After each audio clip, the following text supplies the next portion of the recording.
Yes, tukaniriza natira ku mukutu gwaffe omuganzi ogumanyikiddwa nga Uganda Mukamooli amanyidde obuzima mpitantambi kimso Rich Boya Maxudi Junior wera kuba nti otambula naffe muganda waffe yonna gy'osinzidde okuba nti otuwuliriza n'okuba nti otulaba era nkugamba nti gwasinga mu nsi yonna.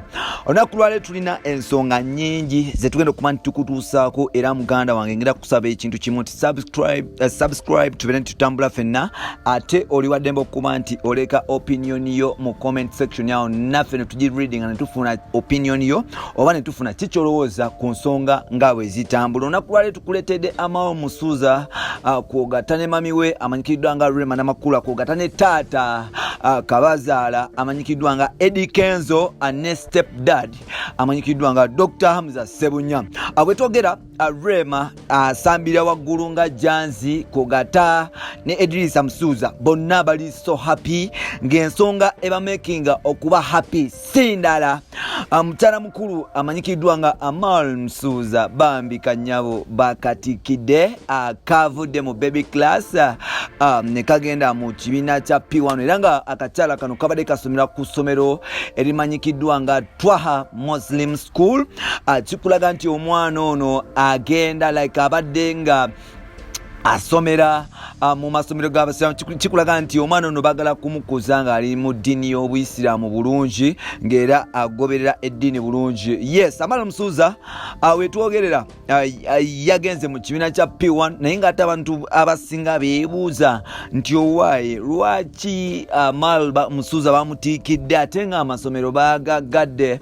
Muganda wange ensi gye tugenda ensi eri digital era nga omwana bw'oba nga tumuyigiriza mu kutu gwa internet kugamba nti omukotogera because gye tugenda ne gye tulaga omuntu asobola okubeera ewaka n'asoma n'afuna ne degree nga asomera waka. So n'olwekyo omwana wa Edrisa Musuuza alinga asomera ku international school. Ebibuuzo bino yabikoledde ku mukutu gwe ogwa internet oba ku mukutu ogwa internet era nga bino ebibuuzo yabitudde bwomu omuwala ono n'abiyita. Omuwala ono y'omu ku bawala abato abakyasiza okuba nti bategeera ebintu. Muwala wa Kenzo amanyikiddwa nga Amal Musuuza kugata ne Rema n'amakula. Omuwala ono amanyi internet ku myaka gye 5 amanyi okukozesa internet, amanyi computer, amanyi buli electronic machine ebangi ekozesa internet. So n'olwekyo y'ensonga lwaki omuwala ono yasobodde okuba nti ayita ebibuuzo mpolampola n'aba nti ajoininga class ye eya P1.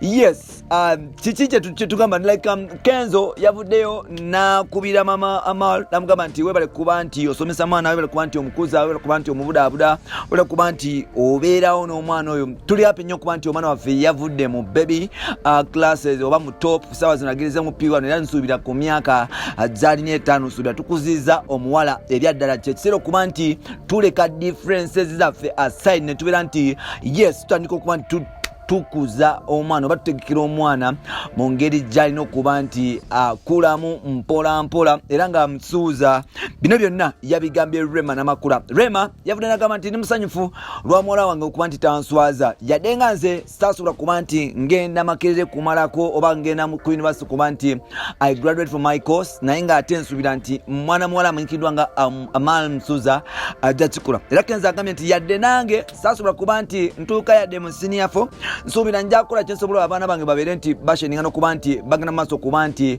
barepresenting Uganda because education is the key. It is the high time okuba nti nange nsomesa abaana bange mpolampola. Ebyo bino bigambo bya Edrisa Musuuza era nga wetwogerera Musuuza ali so happy with Amal.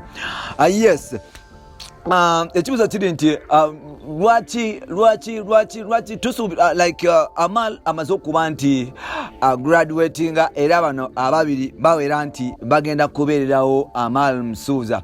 Waliwo chansi ey'abana ababiri omwana okuvaayo n'abagata, omwana n'agata maama we ne kitaawe oba yes n'agata Edrisa Musuuza kwogata ne Rema. Ekyo gino kibuuzo nkikulekedde oliwaddemu okuba nti okiddamu mpola mpola. Waliwo ka chansi chance oba waliwo chance Eddy okuba nti baddamu okutabagana ne Rema Namakula lw'ensonga nti omwana yagenze ayagala omwana yagenze mu P.1 era bonna bali kumuwa support. Waliwo ensonga eya Amara Musuuzi okuvaayo n'atabaganya taatawe ne mama okuba nti baddingana. Bino n'ebirala byolina episodes zaffe ezirako, njagala comment yawo mu comment section, then tubeere nga tugifuna mpolampola era tujja gisoma mu biseera byaffe ebiddako.